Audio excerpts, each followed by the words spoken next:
নাকিলু, লাউ কুন্না নাসমাউ আও নাকিলু।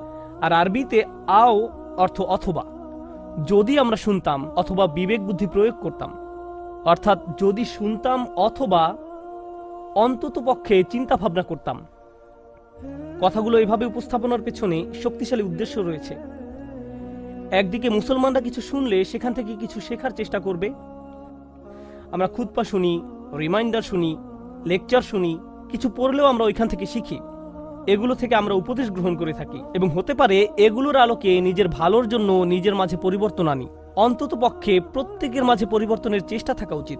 এই মানুষগুলোর আজ এই পরিণতির অন্যতম একটা কারণ হলো ভালো ভালো উপদেশ শোনার পরেও তারা নিজেদের পরিবর্তন করেনি। তারা শুনতে অস্বীকার করলো। মানে শ্রবণ করার দুইটা দিক রয়েছে, একদিকে কিছু কথা কানে প্রবেশ করা আর অন্যদিকে সে কথাগুলো নিজের জীবনে প্রয়োগ করা। আরবি ভাষার ক্ষেত্রে এই কথা যেমন সত্য, তেমনি ইংরেজি ভাষার ক্ষেত্রেও সত্য। যেমন যখন একজন বলে